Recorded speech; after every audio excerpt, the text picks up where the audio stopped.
주만 죄진 먹거니 슬픔 많은 이 세상도 천국으로 와도다.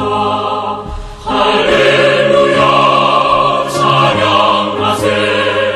내 모든 죄 사함받고 주 예수와 동행하리.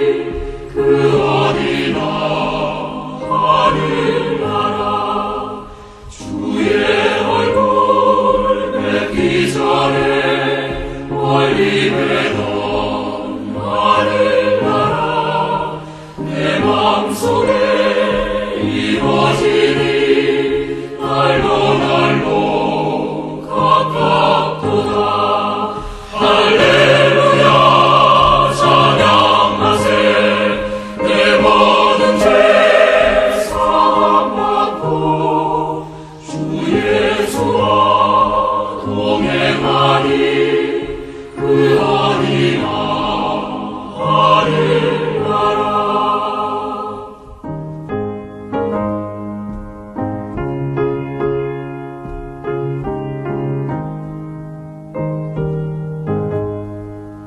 높은 산이 거친 들이 초막이나 궁궐이라.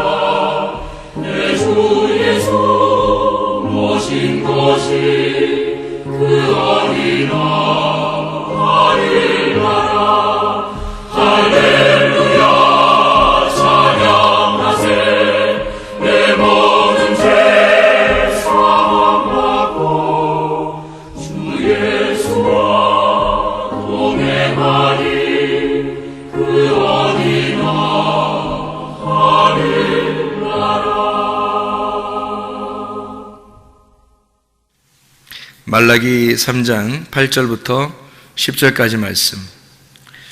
사람이 어찌 하나님의 것을 도둑질하겠느냐. 그러나 너희는 나의 것을 도둑질하고도 말하기를 우리가 어떻게 주의 것을 도둑질하였나이까 하는도다. 이는 곧 11조와 봉헌물이라. 너희 곧 온 나라가 나의 것을 도둑질하였으므로 너희가 저주를 받았느니라. 만군의 여호와가 이르노라. 너희의 온전한 11조를 창구에 들여 나의 집에 양식 있게 하고 그것으로 나를 시험하여 내가 하늘 문을 열고 너희에게 복을 쌓을 곳이 없도록 붙지 아니하나 보라. 아멘. 오늘 말라기 3장 8절부터 10절까지 말씀을 같이 읽었습니다. 이 말씀은 이제 무엇이냐?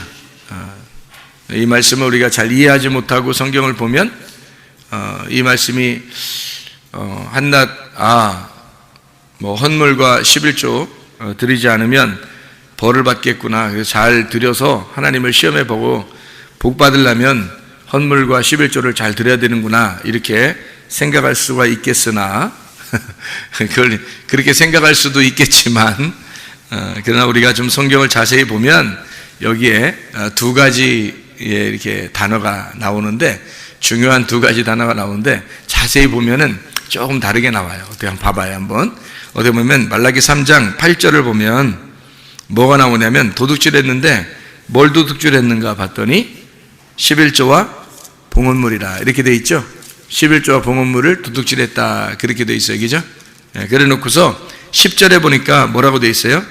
만군의 여호와가 이르노라. 너희의 온전한 뭐를 11조를 창구에 들여서 여기엔 봉헌물이 없네요. 그죠?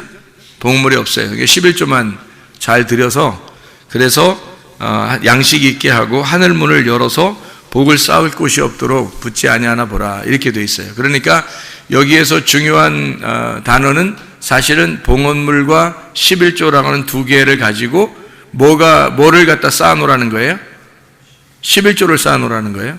그러니까 봉헌물이 있고 11조가 있는데 그 중에서 11조를 쌓아놓으라 그렇게 얘기한 거죠. 그죠?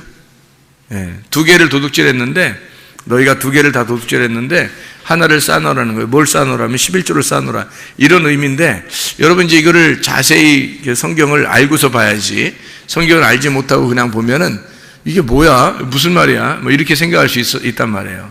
봉헌물은 뭐고 뭐 11조는 뭐야? 쉽게 얘기해서 봉헌물하고 11조를 비교해 줄게요. 어떤 거냐면 이게 레위기 2장 13절에 보면 너희 소제물을 드릴 때 뭐를 빼지 마라? 예, 소금을 빼지 마라 그랬죠? 소금을 꼭 같이 드려라 그렇게 말했잖아요. 소금을 드려야지만이 이 소제물을 받겠다 그런 얘기잖아요. 그죠? 그러니까 소제물하고 소금하고 같이 나와야 되잖아요. 근데 중요한 건 뭐예요? 핵심은 소금이 핵심이라는 거죠. 그러니까 봉헌물과 11조가 있어요. 그 둘 중에서 핵심은 뭐라는 거예요? 11조라는 거예요. 그러니까 이렇게 이해가 되겠죠. 무슨 말이냐면 11조가 소금인 거고 봉헌물이 소제물인 거지. 그러니까 소제물에 소금을 같이 넣어서 하나님 앞에 드려야 된다. 이제 여기에 말하는 봉헌물에 11조라고 하는 것을 꼭 드려야 된다. 이렇게 얘기하는 거예요. 그래서 11조를 꼭 드려라 이런 얘기거든요. 그러면 11조가 뭐를 나타내는 거예요? 10분의 1 돈을 얘기하는 거예요? 아니면 말씀이신 예수님을 말하는 거예요? 말씀이신 예수님을 말하는 거예요. 말씀이신 예수님을 빼지 말라는 거예요. 그러면 봉헌물하고 11조를 갖다가 쉽게 얘기해서 이제 우리가 누구라고 이제 한번 이 11조가 예수님이라고 그랬으니까 11조 예수님이니까 봉헌물은 누구예요? 나야지. 나도 드려야지 하나님 앞에. 나도 드려야 되는데 내 속에 뭐가 빠지면 드리는 게 의미가 없죠.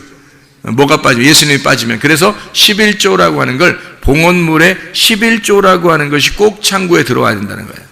그러면 이제 복이 내려온다는 거예요. 그러니까 이게 그 11조라고 하는 거를 뭐라고 얘기한 거냐면 예수님을 얘기한 거예요. 예수님. 봉헌물을 나라는 것을 얘기한 거죠. 그러니까 너도 빠지고 예수님도 빠졌다는 거야. 그런데 너가 중요한 게 아니라 이 중에서는 11조가 굉장히 중요하다는 거예요. 11조가 없으면 봉헌물이 아닌 거지. 11조가 없으면 봉헌물 자체가 안 되는 거예요. 성립이 안 되는 거예요. 그래서 11조를 얘기한 거지. 그게 이제 뭐라는 얘기하면 나라는 것을 하나님 앞에 드려야 되는데 내 속에 그리스도가 있어야 하나님이 받으신다 그 말이에요. 그러면 결국에는 이제 나도 중요하고 속에 있는 예수님도 중요한 거죠. 그죠?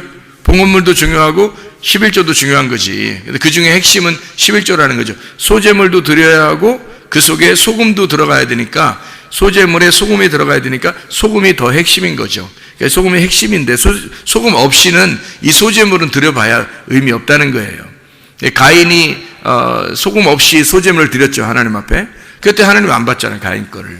이제 소금이 안 들어갔으니까 안 받는. 제사를 아무리 열심히 드려도 안 된단 말이에요. 성경을 영적으로 이렇게 보고 말씀을 이렇게 좀 깨닫고서 이렇게 보잖아요. 그러면 창세기부터 요한계시록까지 엉뚱한 얘기하는 거 아니에요. 사람들 11조 안 내면 저주를 받는다. 무슨 헌금을 이렇게 해야 된다. 저렇게 해야 된다. 요즘은 드리지 마라.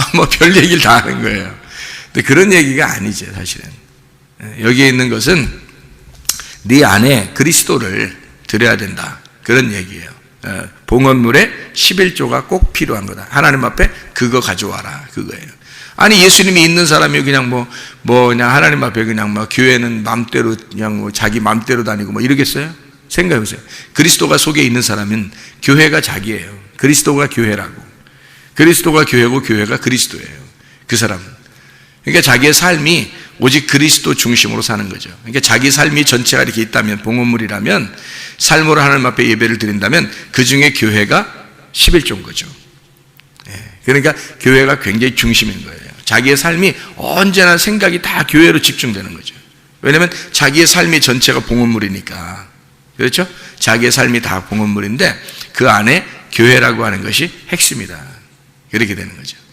이것이 이제 그 창세기 2장 7절에 보면 뭐예요? 흙에다가 뭐가 들어왔어?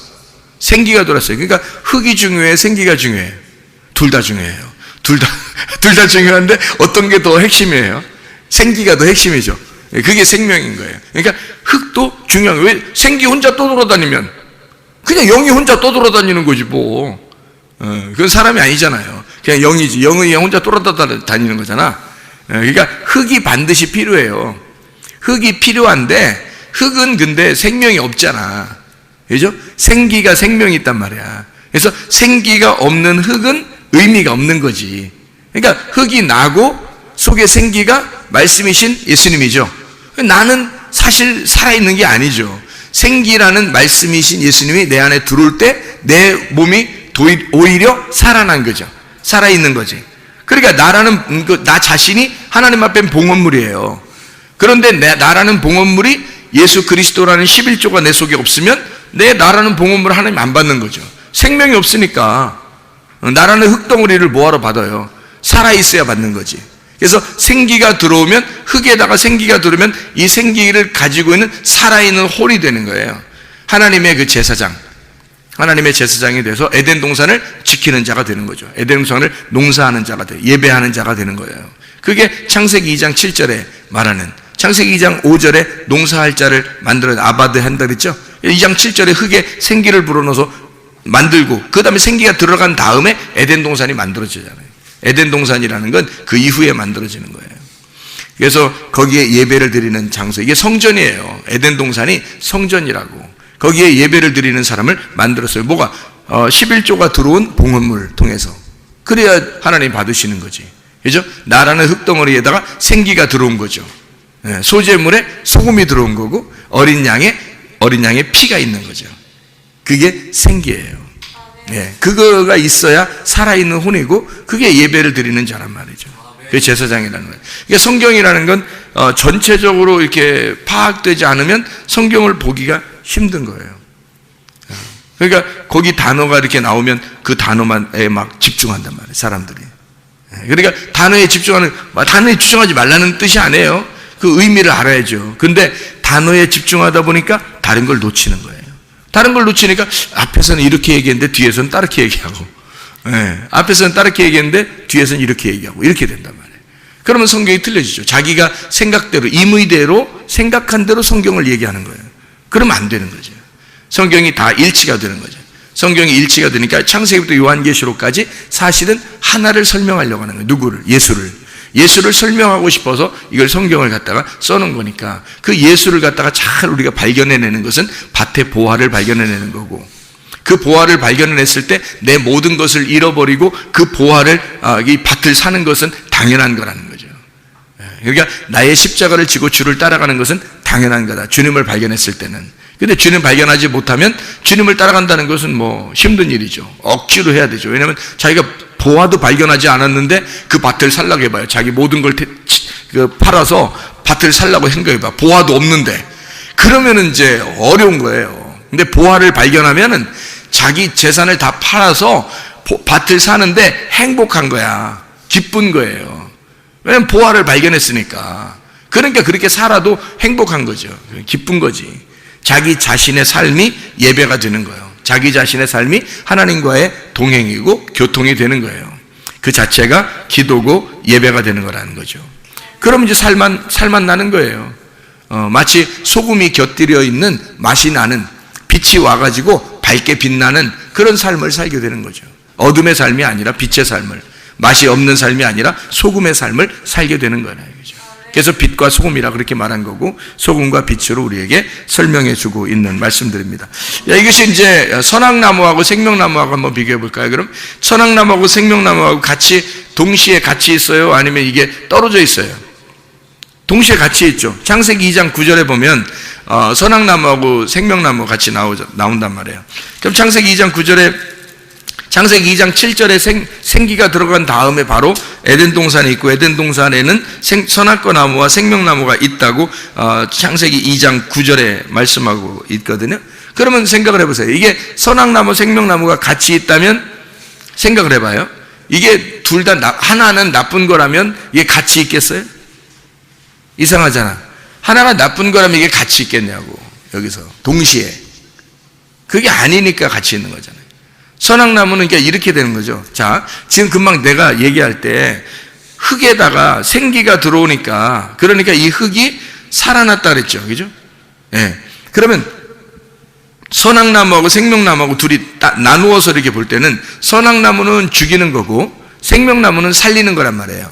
그러면 선악나무를 먹고 난 다음에 없고, 생명나무가 이제 있게 되면, 선악나무를 먹어서 없고 생명나무가 있게 되면 어떻게 돼요? 선악나무가 생명나무였으면 이렇게 되면, 그러니까 흙덩어리에 생기가 들어와서 하나가 됐어요.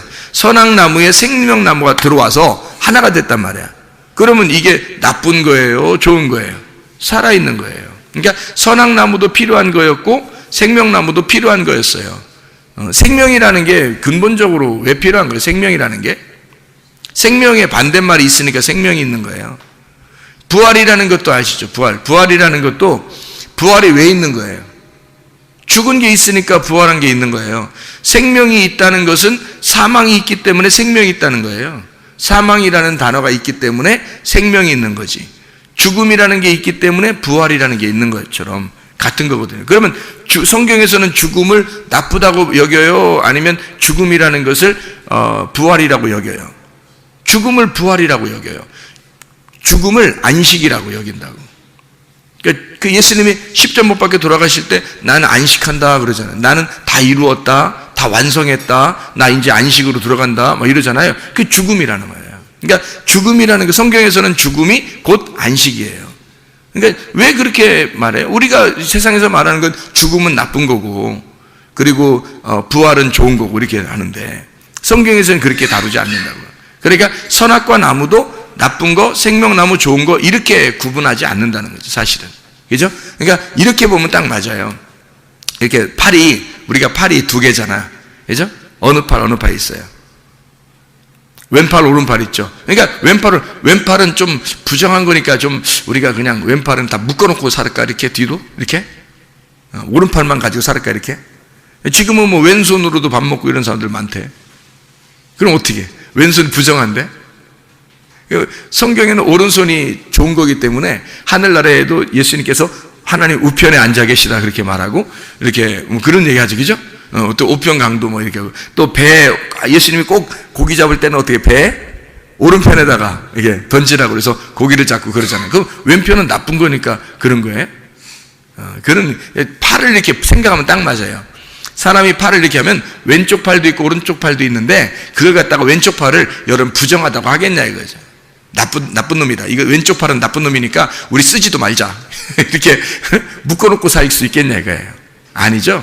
그런 게 아니에요. 왼쪽 팔은 오른쪽 팔의 반대쪽에 있다는 것을 설명하려고 하는 거예요.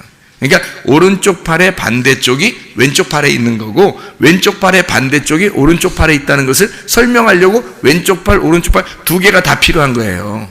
이렇게 두 팔이 필요한 거야. 팔을 왜 두 팔 벌려 이렇게 쌍수를 들어 환영하고 왜 두 팔을 벌려 이렇게 환영하고 그래요? 이 두 팔이 있어야 된다는 거지.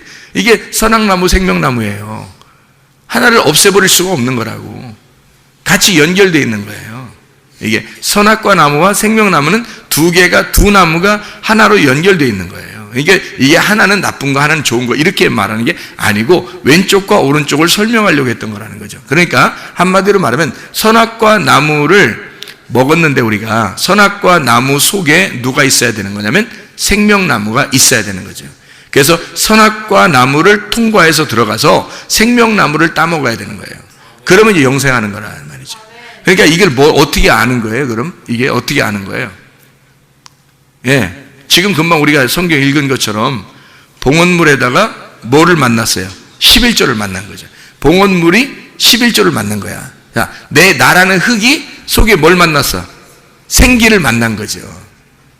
이해가 되겠죠? 소재물에 소금을 만난 거야. 자, 선악과 나무가 생명나무를 만난 거예요. 그렇죠? 그러니까 선악나무를 우리는 이제 무조건 나쁘다고 일단 봐, 사람들이. 그렇게 본다고 하는 건 왜 이제 그렇게 보는 걸 좀 조심해야 되냐면, 그렇게 선악나무를 무조건 나쁘게만 보잖아요, 여러분. 그러면요, 여러분이 벌써 선악과 나무가 된 거예요. 아니, 선악나무를 무조건 나쁘게 보면 어떻게 선악으로 본 거죠. 선악과 무조건 나쁘다 했으니까 좋은 게 어디 있다는 거지, 생명나무가. 그죠? 좋은 게 어디 있다는 거야. 그러니까 선악은 나쁘다 그랬으니까 여러분은 뭘로 본 거냐면 선악으로 책을 본 거란 말이에요. 성경책을. 선악으로 본 거란 말이죠. 이 세상은 다 선악으로 보게 돼 있어요. 뭐 영화를 봐도 그렇고 생활하는 것도 그렇고 직장에서도 학교에서도 뭐 하여튼 이 세상은 모두 다 선악으로 보게 돼 있어요. 선악으로, 성경에서 선악나무를 먹지 마라는 말은 무슨 말이라겠어요? 선악으로부터는 먹지 마라, 그 말이거든요. 선악으로부터는 먹지 마라. 그러면 선악으로 먹는 게 뭐예요? 세상이에요. 그래서 우리는 세상하고 친구 되지 말라는 게, 세상으로 친구 되지 말라는 게, 우리가 여러분 그럼 나가면 친구 하나도 없어? 하긴 뭐 교회 열심히 다니면요, 친구들, 세상 친구들 별로 없어져. 교회 열심히 다니면. 그럼 우리가 교회 다니면서 세상으로 나가서 이렇게 직장에서 만날 수도 있고, 학교에서도 만날 수도 있고, 또 떡볶이집에서도 만날 수도 있고, 막 이러잖아요. 그러면 그건 우리가 세상 친구 아닌가? 우리도 나가서 세상에서 만나면 세상 친구죠. 그죠? 교회 안에 있는 사람들도 나가서, 우리 교회에서 만났는데? 이러면서 밖에서 친구 될 수 있잖아요. 그죠? 다. 그러니까 세상 친구 만나지 말라는 것은 세상 친구를 다 끊어버려라. 어떤 이런 의미겠어요? 그런 의미가 아니죠. 세상 친구를 어떻게 하지 말라는 얘기예요. 왜 친구를 사귀지 말라는 얘기야? 선악으로, 세상과 교회를 떨어뜨려서 선악으로 만나지 말란 얘기예요. 선악으로 만나지 말라. 그러니까 세상 친구를 사귀지 말라는 거죠.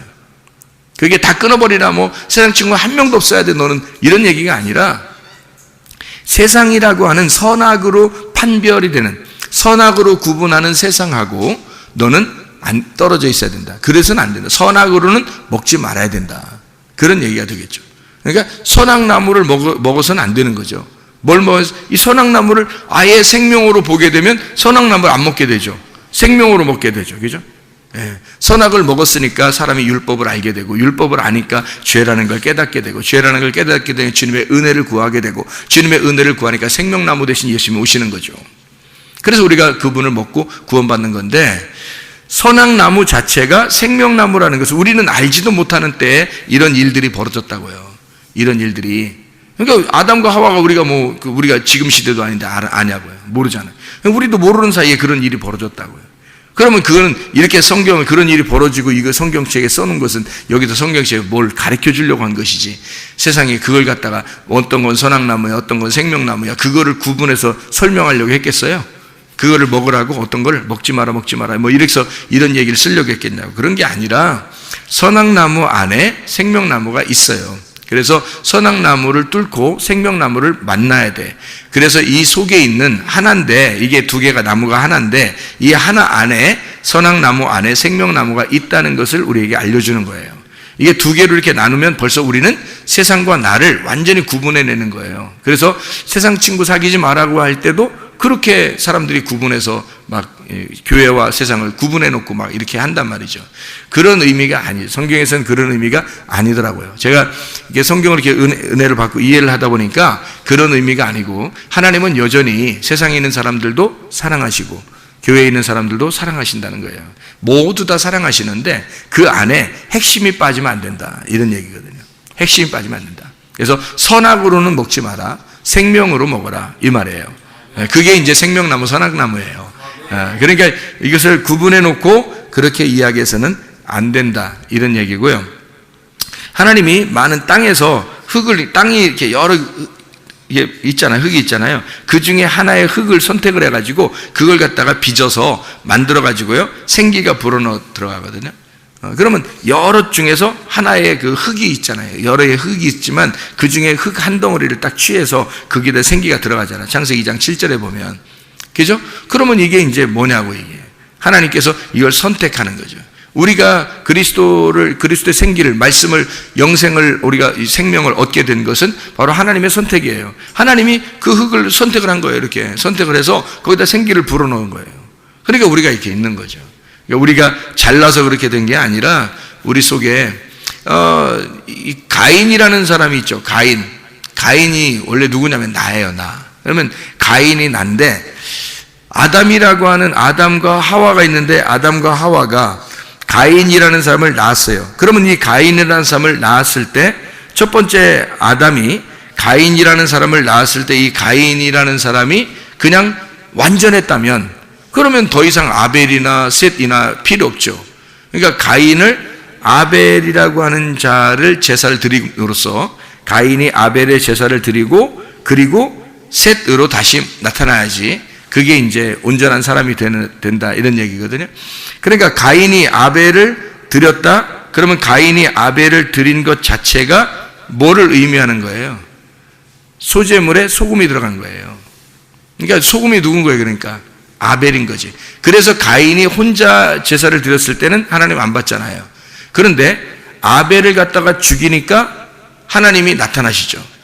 아벨하고 이렇게 가인이 아벨을 갖다 드리니까 막 드린 거라기보다도 이게 죽인 거죠. 들에 나가서 죽였는데, 근데 그게 이제 아벨의 피가 그 땅에 쏟아졌어요. 그 모습이 다 누구의 모습이에요? 하나님의 아들의 모습이거든요. 하나님의 아들로 이 땅에 가인을 위해서 하나님의 아들이라는 아벨이 이 땅에 내려와서 그가 수증기처럼 수증기처럼 이렇게 호흡이 날아가면 그러면 셋이라는 하나님의 이름을 받게 된다는 얘기예요. 이렇게 가인과 아벨과 셋을 통해서 이렇게 연결되는 내용이죠. 그러니까 소제물에 소금이 필요한 것처럼 그런 말씀이에요. 그러니까 우리는 우리의 그 행함이라는 게 있죠. 행함으로 구원 받아요, 못 받아요? 못 받죠. 행함으로는 구원 못 받아요. 믿음으로 구원 받죠, 그죠? 그러면 행함 속에 만약에 믿음이 있다면 그럼 온전한 거죠. 그러니까 성경에서는 믿음이 있노라 하면서 행함이 없으면 어떻게 해요? 죽은 믿음이다 그렇게 되잖아요. 그러니까 행함으로는 구원받을 수 없어요. 그런데 행함 속에 믿음이 들어가면 그 행함은 온전한 것가 된다는 거죠. 그게 이제 야고보서 2장이에요. 그러니까 야고보서 2장은 실천하는 믿음이잖아요. 그러니까 믿음이 있는데 이것을 행함으로 실천하지 않으면 그러면 의미가 없는 믿음이 되는 거예요. 그러니까 이건 그냥 하나의 생기와 같은 거죠. 믿음이라는 말씀, 생기와 같은 거예요. 그런데 이게 행함이라는 걸 통해서 이 믿음이 살아있는 거죠. 온전해지는 거잖아요. 그러니까 행함과 믿음은 같은 거라는 거죠, 이게. 그러니까 이게 함께 있는 거예요. 마치 이제 흙덩어리에 생기가 들어가 있는 것처럼. 그냥 흙덩어리 자체로서는 구원받을 수 없죠. 행위 자체로서는 구원받을 수 없어요. 그런데 그 속에 믿음이 들어가면 온전해진 믿음이 된다. 그러니까 행위 자체가 완전해진다. 그런 얘기가 되는 거죠. 그러니까 이렇게 그 속에 있는 그 속사람과 겉사람을 얘기하는. 속사람과 겉사람을 얘기하니까 껍데기와 알맹이를 얘기하는 거겠죠, 그죠? 그러니까 알맹이가 보호를 받으려면 뭐가 필요하다? 껍데기가 필요한 거예요. 그러니까 속사람이 진짜 보호를 받으려면 어떻게? 뭐가 필요해요? 겉사람이 필요한 거죠. 겉사람을 갖다가 그냥 겉사람을 다 없애버려, 그냥 때려, 겉사람을 때려, 겉사람을 찔러, 겉사람을 갖다가 이제 막 미워해, 속사람만 좋아해, 뭐 이렇게 그런다면 참 이상하죠, 그죠? 겉사람이 난데 이 속에 그리스도가 속사람인데, 그러면 속사람인 이 그리스도가 나로 인하여 이 속사람이 온전해지는 거잖아요. 그러니까 이 속사람인 예수가 내 속에 들어왔으면 나를 통해서 완전해지는 거예요. 자, 믿음이 예수님이죠. 행함이 나죠. 그럼 믿음이 내 안에 들어와서 내 행함을 통해서 믿음이 온전케 되잖아요. 예수가 살아있다는 것이 나를 통해서 온전하게 되는 거죠. 그렇죠? 예수님이 자기가 혼자 돌아다니면서 자기 온전하다고 할 수 있어요? 없어요. 예수님은 내 안에 들어오셔서 나를 통해서, 나라는 껍데기를 통해서 온전해지는 거예요. 그러니까 알맹이이신 예수님이 나라는 껍데기를 입고 그분이 주인이 돼서 활동하는 거죠. 그분 속사람이 예수님이 진짜인데, 주인인데, 나라는 겉사람을 통해서, 나라는 겉사람을 입으시고, 옷을 입으시고, 그리고 그분이 주인으로 활동하시는 거예요. 그분이 생명이니까. 나라는 흙덩어리를 입고 사신다고요. 그러니까 여러분 속에 그리스도가 들어오면 여러분이라는 겉사람과 예수라고 하는 속사람이 하나가 되는 거예요. 근데 겉사람은 어떻게 돼요? 늘 후패해져야 해요. 부패해져 간다고요. 그러니까 점점점 늙죠. 우리가 아무리 젊은이처럼 막 하려고 해도 노력해도 늙어가요. 늙어간다고 점점점. 그러니까 이 겉사람은 자꾸 늙어가는 거예요. 근데 속사람은 날로 새로워지는 거죠. 그러면 겉사람은 날로 이렇게 늙어가니까 나쁜 놈이에요? 그런 얘기가 아니죠, 그죠? 이게 속사람이 중요하다는 얘기지 겉사람이 나쁜 놈이라는 얘기는 아니잖아요. 그러니까 우리를 통해서 사실은 그 알맹이가 우리를 통해서 이게 드러나는 거예요. 나타나는 거라고. 이게 온전해지는 거예요. 우리는 그리스도를 이렇게 보호하는 거예요. 이 껍질로 보호하는 거예요. 그래서 어느 날 내 껍질이 불에 탈 때 이 껍질이 벗겨지는 날, 그날이 언제예요? 내가 죽는 날이에요. 내가 죽는 날이 껍질이 벗겨지는 날이죠. 그럼 알맹이만 나오잖아요. 그 알맹이 뭐였어요? 속사람이었어요. 내 속에 진짜인 영, 하나님 아들이었단 말이에요. 그분이 하늘나라의 주인이죠. 그러니까 내가 가는 게 아니라 하나님의 아들 예수가 가는 거예요. 그러니까 온전히 가면은 새 이름을 다 받잖아요. 그죠? 새 이름을 다 받아. 각자 새 이름을 다 받으니까 이름이 다 틀릴 것 같아? 아니에요. 다 예수가 되는 거죠. 하나님의 아들이 되는 거지. 그렇죠? 그렇게 하나님의 아들 예수로 되고 싶어요? 아니면 여러분 이름 가지고 그대로 가고 싶어요? 부모님이 주신 이름이라고 귀중하다고 그거 가지고 그냥 가고 싶어요? 안 되지. 하나님의 아들이라는 예수의 이름을 우리가 받아야 된다고요. 그 새 이름을 받고 우리가 가는 거예요. 그분이 진짜인 나였으니까. 이제 나는 없어졌으니까. 나는 죽었고 그분이 나니까. 그러니까 그분의 삶을 살아간다면 그러면 나의 삶이라고 하는 건 그분의 삶으로 다 모든 것이 바뀌어가는 거죠. 그렇게 바뀌어가는 삶이, 그렇게 바뀌어져 가는 과정이 애굽 광야 가나안인 거예요. 1층, 2층, 3층으로 올라가는 거예요. 점점점 깨달아가는 거예요. 이렇게 하나님의 아들을 점점 깨달아가서 열매를 맺는 거예요. 가나안 땅 들어가서. 그러니까 껍질이 이렇게 조금씩 벗겨지는 거죠. 껍질이 점점점 벗겨지면서 속에 있는 씨가 나오는 거예요. 그 속에 있는 씨가 나오는, 껍질이 벗겨지고 씨가 나오는 거를 성경에서는 할례라 그러는 거예요. 할례. 그러니까 알맹이를 드러내는 거죠. 껍질을 벗기고 알맹이를 드러내는, 그게 이제 할례라고 하는 거예요. 이게 뭐 굉장히 중요한 거예요. 그래서 왜 그걸 어떤 사람이 그래, 여자는 할례를 안 하고 왜 남자는 할례를 합니까? 아프게 이렇게 따지는 사람이 혹시 있을지 모르는데, 누가 씨를 줘요? 남자가 주기 때문에 그런 거예요. 하늘의 아들, 그 하나님의 아들 예수가 그분만의 씨를 가지고 있거든요. 하늘의 씨를. 그래서 그분이 이 땅에 벗겨지셔서 내려오지 않으면 씨를 못 받아요, 우리가. 그래서 그분이 알맹이라고 하는 것을, 씨를 전달해 주기 위해서 내려오셨기 때문에 남자만 주는 거예요. 남자만 할례를 받으라는 거예요. 남자만. 왜냐하면 여자는 받는 거지 씨를 주는 자가 아니잖아. 여자는 그 알맹이가 아니에요. 껍질이지. 그러니까 껍질 속에 알맹이가 들어가는 거예요. 이렇게. 그래서 하늘에 있는 아들이 내 속에 들어오는 거라고. 그게 생기가 흙덩어리에 들어오는 거라니까. 이렇게. 그래서 알맹이가 껍질을 입는 거예요. 그게 남자가 여자를 만나는 겁니다. 그날이 여자를 아는 날이죠. 신랑이 신부를 만나는 날이란 말이에요. 그게 얼마나 귀한 얘기인지 모르죠. 이게 비밀스러운 거죠. 그러니까 성경의 에베소 5장에 보면 신랑과 신부, 남자와 여자, 남편과 아내, 그리스도와 교회, 이것이 뭐라고? 비밀이라 그렇게 말하잖아요. 그죠? 신비하다 이런 얘기하죠. 놀라워요. 그러니까 신비한 거예요, 이게 성경이. 그걸 이제 이렇게 파헤쳐 나가는 거죠. 이게 파헤쳐 나가는 게 1층에서 2층으로, 2층에서 3층으로 이렇게 파헤쳐 나가는 거예요.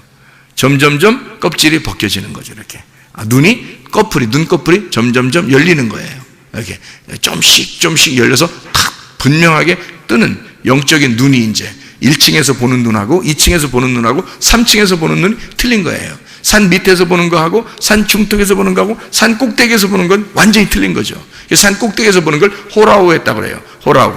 완전히 영적인 눈이 열렸다. 바울 사도가 영적인 눈이 열린 것처럼 이렇게 열려버렸다 할 때, 그때 계시를 받는 그 열림, 그게 호라우 열림입니다. 눈이 열렸다. 그렇게. 그러니까 이렇게 껍질 속에 알맹이, 소재물 속에 소금, 봉헌물 속에 11조. 그래서 11조를 너희가 창고에 들여놔라 이렇게 한 거예요. 봉헌물 안 나오잖아요, 그죠? 말라기 3장 10절에 봉헌물이라는 말이 안 나오죠, 그죠? 말라기 3장 그 앞에는 분명히 봉헌물과 11조라고 했죠. 말라기 3장 8절에는 그렇죠. 그런데 말라기 3장 10절에는 11조만 들여놓으라고 했잖아요. 봉헌물이 뭐니까? 너니까. 봉헌물이 너니까 네 안에 뭘 들여놓으라? 11조를 들여놓으라 는 거죠. 그러면 온전한 봉헌물이 되는 거죠. 그게. 그 11조가 들어오지 않으면 온전한 봉헌물이 되지 않아요. 11조는 11조고 봉헌물은 봉헌물 되는 거죠. 그러니까 우리가 이 헌금을 드려도 말이에요. 말씀이 육체로 오셨죠. 말씀이 육체로 오신 예수님이잖아요. 그러면 육체를 어떻게? 육체를 십자가에 매달아 죽으면 말씀이 남죠. 그러니까 육체라고 하는 물질을 하나님 앞에 드리면, 그러면 말씀이라는 성령이 남는단 말이에요. 그게 진짜라는 거죠. 그렇죠? 그러니까 말씀이 육체를 입고 내려오는 게 하나님의 아들이 육체를 입고 내려오는 거가 먼저고, 먼저 내려오면 그것이 여기서 이제 껍질을 까야죠. 그래서 육체라고 하는 것을 십자가에 매달아 죽이면 말씀이라는 것이 남는 거예요. 그러니까 이걸 껍질을 까면 물질을 하나님 앞에 이렇게 십자가에 매달아 드리면, 물질을 우리 자신을 십자가에 매달아 들어요. 그럼 뭐만 남느냐면 이게 십자가에 부활하신 예수만 남는 거예요. 그러면 그게 11조란 말이에요. 그 온전한 11조가 예수, 부활하신 예수님이라고. 그분을 가져오라는 거예요. 자기 아들을 좀 가져오라는 거예요. 그게 11조예요. 그러니까 진짜 여러분이 하나님의 아들을 만나지 못하면 예배는 안 되는 거죠. 11조가 없는 거죠. 11조 없는 봉헌물이 되는 거예요. 그러면 한마디로 말하면 흙덩어리만 앉아 있는 거예요. 생기 없이. 그러면 안 되죠. 그러니까 생기가 들어와야 돼요. 하나님의 말씀이라는 그 생기가 들어와서 살아있는 자가 돼야 된다는 거죠. 그래야 여기 앉아 있는 것도 예배가 성립하는 거예요. 네. 그런 얘기들을 이게 하고 있는 내용들이에요. 성경에서는. 이게 다 이게 들어보면 어떻게 해요? 일치가 되죠, 이렇게. 성경이라는 게, 이게 이렇게, 이래서 이때는 이렇게 얘기하고, 이때 이렇게 얘기했구나. 이 일치가 되는구나. 그게 복음인 거죠. 이게 일치가 안 되면 진리가 아닌 거예요. 사람이요, 진리라는 건 뭐가 진리냐면, 거짓이 없는 게 진리예요. 이게 감춰진 거 드러나면 그게 진리라는 거거든요. 알레테이아라는 게 란다노, 하고 란다노예요. 란다노가 감춰진 거고 아가 감춰지지 않았다는 얘기거든요. 감춰진 것이 벗어졌다는 얘기야. 그러니까 사람이 외식적이고 이렇게 다른 말하고 이러잖아요. 그게 거짓말이란 말이에요. 그러니까 이게 벗겨지지 않고 껍질이 이렇게 딱 있으면요, 이게 진리가 아닌 거예요. 거짓인 거예요. 그래서 여기서 껍질을 벗겨내면 진리가 되는 거거든요. 그 진리는 항상 변함이 없어요. 항상 변함이 없다고. 그래서 진리는 언제나 옛날이나 지금이나 앞으로나 계속 진리 똑같아요. 그래야 진리인 거지. 그래서 성경의 진리라고 하는 것은 뭘 진리라고 하는 거면, 그러면 야, 너 진실하게 얘기해봐. 물론 그것도 진리죠. 야, 너 거짓말 하지 마. 너 진실하게 얘기해봐. 그것도 진리겠지만 성경에서 말하는 진리는 옛날 창조 때나 예수님 시대 때나 지금의 시대나 앞으로 이제 주님 재림하실 때까지도 모든 여기에 있는 말씀이 일치가 된다는 거죠. 그걸 진리라고 하는 거예요. 예수 그리스도가 오셔서 이 말씀을 벗겨낸, 껍질을 벗겨서 뚜껑을 열어놔, 이 계시로 이것이 이제 열렸단 말이에요. 비밀이 사라졌단 말이에요. 감추어진 것이 없어진 거예요. 그것이 그때나 지금이나 똑같은 말씀이 되어야 된다는 거죠. 이게 같은 말씀이 되어야 된다는 거예요. 그거를 진리라고 그래요. 자, 우리가 이것을 여기 있는 걸 컵이라고 그러잖아요. 여기 지금 컵 있잖아요. 컵이 있는데 컵을 갖다가 이게 100년 후에도 컵이라고 해야 되고 10년 후에도 컵이라고 해야, 1000년 후에도 컵이라고 해야 되겠죠. 그죠? 그래야 진리인 거지. 이걸 갖다가 지금은 컵이라고 했는데 100년 후에는 책상이라고 그러고 1000년 후에는 무슨 의자라고 그러고 이러면 안 되잖아요. 그럼 진리가 아닌 거죠. 무슨 말인지 알겠죠? 성경이라고 하는 게 창세기부터 요한계시록까지 이게 일치가 돼야 된다는 거죠. 그거를 이제 깨달게 되면 이 열린 거구나 이렇게 되는 거죠. 그게 이제 깨달으면 그게 열리면 그 눈이 열리면 이제 이게 보이는 거예요. 보이기 시작하는 거예요. 이 성경이 감추어진 것이 여는 거죠. 말씀이 이렇게 되었구나. 그렇게 알게 됩니다. 그러니까 진리를 얘기하면은 그 진리는 항상 진짜기 때문에요. 이것은 하나님이 보호합니다. 하나님이 그거를 지켜야 해요. 보호하시고 지켜낸단 말이에요. 왜냐하면 그것마저도 하나님의 보호를 받지 못하고 음부의 권세가 이겨버리면요, 이 진리가 파괴되면 이 땅에서는 희망이 없어요. 하나님의 빛이 파괴가 될 수 있나요? 하나님의 교회가 파괴될 수 있나요? 하나님의 진리가 파괴될 수 있나요? 그럴 수 없습니다. 하나님은 그 진리를 지키는 거예요. 그 빛을 지키는 거라고, 하나님이요. 그래서 우리에게 복음을 먼저 주시고 그 복음 준 그 사람을 하나님이 보호하신단 말이에요. 그러니까 여러분 속에도 여러분이 그냥 하나님 나 동행해 주세요 그렇게 안 해도 돼요. 진리의 말씀이 여러분 속에 들어오면, 그 복음이, 그리스도의 복음이 여러분 속에 들어오면 하나님은 여러분과 동행하십니다. 반드시. 그러니까 주님과 동행하다가 주님 만나시기를 바랍니다. 하나님 아버지 사랑과 은혜를 감사합니다. 아버지 하나님, 우리의 속에 11조 되신 예수 그리스도를 간직하고 그 예수 그리스도의 그 비밀이 우리 속에서 드러나 하나님 주님과 동행하다가 주님 만나게 도와 주시옵소서. 예수 그리스도 존귀하신 이름 받들어 기도 올리옵나이다. 아멘.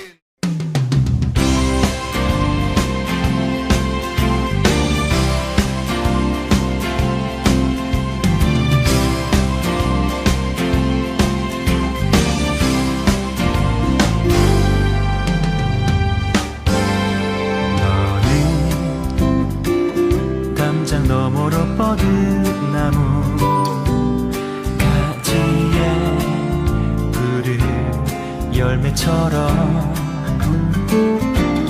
하나님의 귀한 축복이 삶에 가득히 넘쳐날 거야.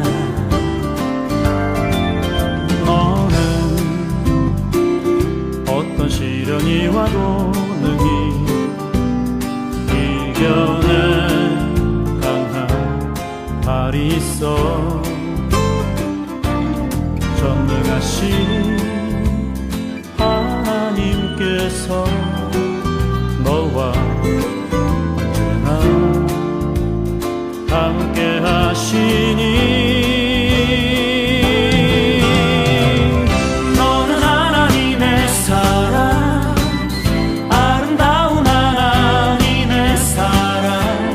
나는 널 위해 기도하며 내 길을 축복할 거야.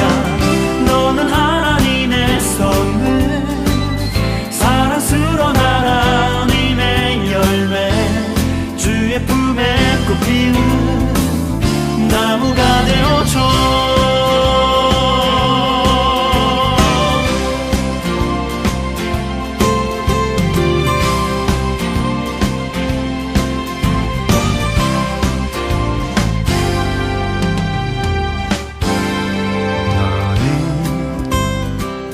담장 너머로 뻗은 나무 가지에 푸른 열매처럼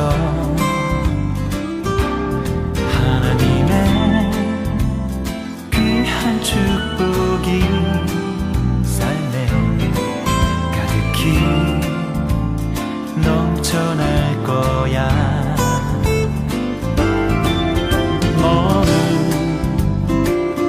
어떤 시련이 와도 능히 이겨낸 강한 발이 있어. 전능하신 하나님께서 너와 언제나 함께 하시니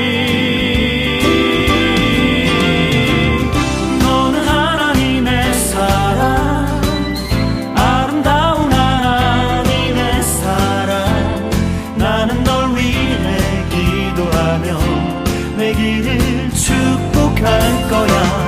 너는 하나님의 선물, 사랑스러운 하나님의 열매, 주의 품에 꽃 피운 나무가 되어줘.